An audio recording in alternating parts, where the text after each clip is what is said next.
I'm Michael Brown. I'm one of the reptile keepers here at the zoo. And today we're going to be looking at some of the largest land tortoises in the world, or examples of the species of largest land turtles in the world. That would be the kook.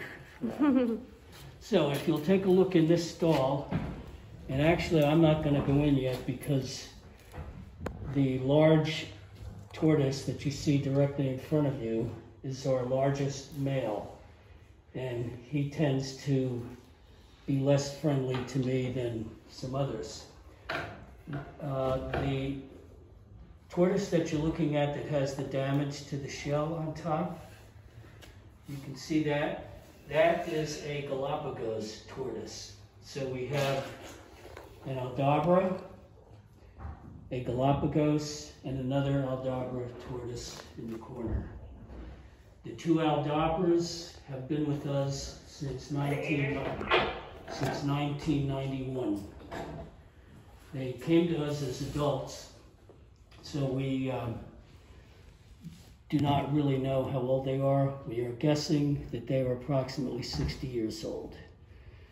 These tortoises can live up to 100 years in the wild, and there has been a captive example that lived 170 years in captivity, which is pretty amazing. So both species come from a set of islands. The Galapagos Islands are in the Pacific Ocean. There are 13 different islands, and the Aldabra tortoises come from a set of islands in the Indian Ocean, two totally different parts of the world. And I think if you look at these tortoises, it's very hard to tell the difference between the two species, and yet they are a different species.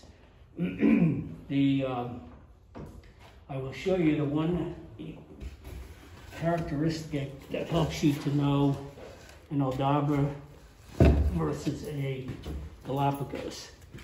The Aldabra tortoise, on its shell, just behind the head, has a keystone, which is a V-shaped scoop. So I will take your phone, if I might, and do a close-up. Okay, you can see there's a triangular shaped piece of shell on the Aldabra. Now if we look at the Galapagos, same area, that does not exist. That's one surefire way of distinguishing between the two species. The Galapagos were discovered back in the 16th century, and at that time there were approximately 250,000 individuals. By 1970 there were only 3,000 left, and that was largely due to human exploitation of the species, both for food and oil. And the sailors back in the 16th, 17th century would take these tortoises on long voyages because they can go at least 5 months without drinking or eating. So by taking them on a ship that was going to be out at sea for a long time, they had a supply of fresh meat. And then they also used them for oil.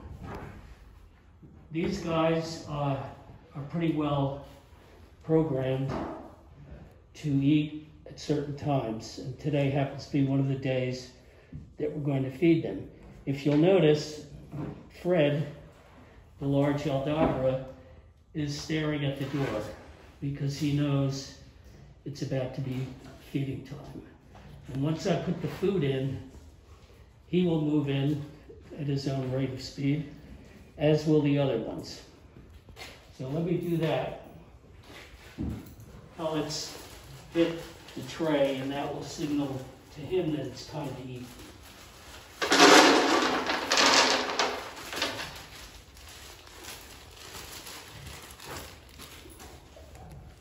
So now if you zoom in on that doorway, you will see where it makes its move.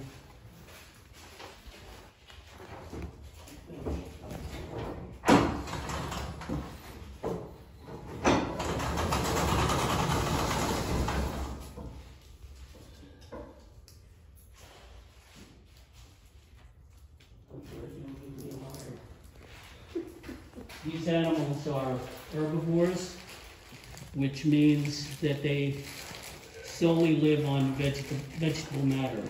They do not eat any meat.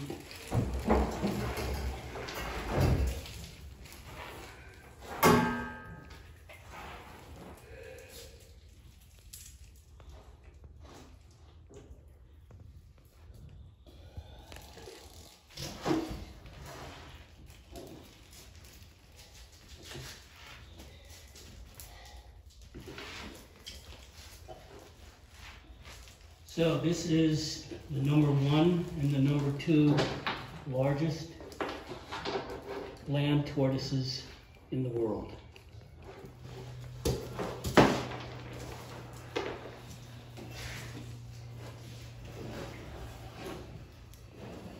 The next specimen happens to be the 3rd largest species of tortoise in the world. It is the African spurred tortoise, also known as a Socata.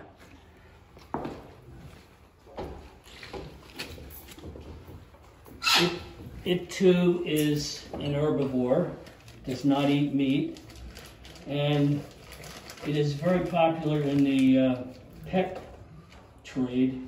However, it doesn't make an excellent pet, mainly because of its size. It can get up to 100 pounds in weight.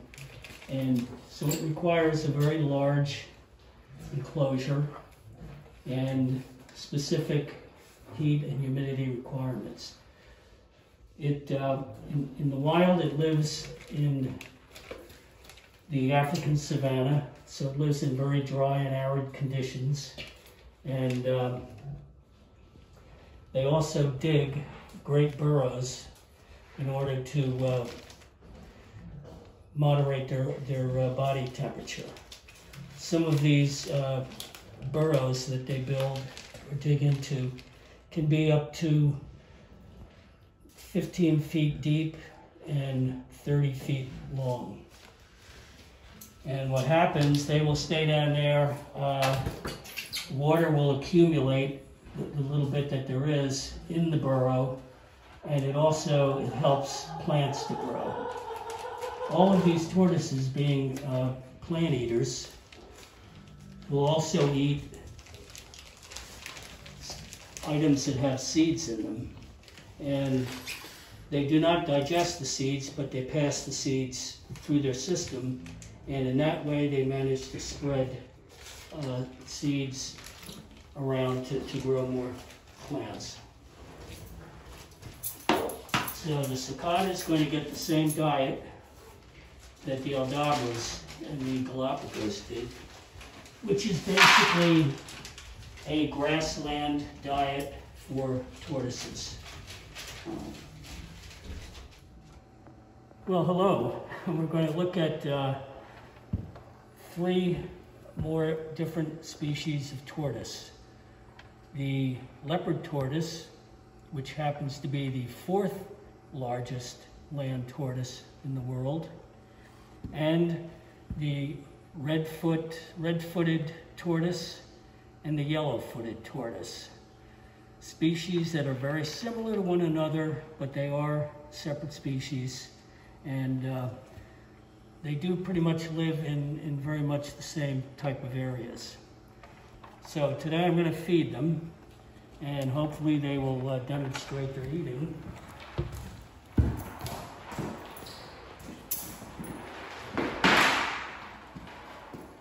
I'm going to find Scarlet. She. Hey, come on, kiddo. Come here. Come here. How are you? How are you? Come on.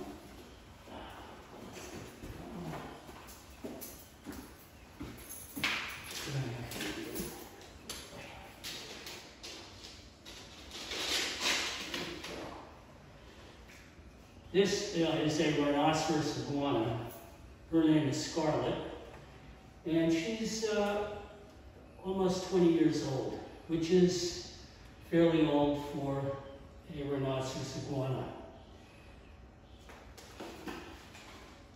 She lives, or their species live primarily in the Dominican Republic and surrounding countries.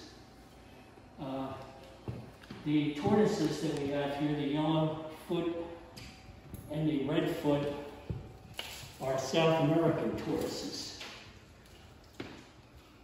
They live in the northern countries of South America. You'll notice they are very similar. This is an example of a red foot, and it is a female. This is a male yellowfoot, and I will tell you a little bit more about him in a minute. And I'm looking for the, oh, there she is. This is our female yellowfoot, and you'll notice the yellow spots on her legs. Now, one way to distinguish a male and a female tortoise, and it occurs actually in most species of tortoise, if you'll notice her bottom shell, which is called the plastron, it's virtually flat. The male has a pronounced cavity in there, indentation. And that comes in handy when they are mating. That's one of the primary ways that you can tell the difference. These animals are actually omnivores, which means they not only eat vegetable matter, they do eat some forms of meat. Primarily, they eat fruit when it's available and in season. And when that's not in season, they live on grasses and other vegetable matter. However, they will eat small, slow-moving crustaceans. Things like where they will eat worms, snails, and other slow-moving insects, which is one way they get protein. The babies are about 1.5 to 2 inches long, and these are adults, so this is about how big they get. And they reach maturity in about 2 to 3 years. We also do not have ages on these guys.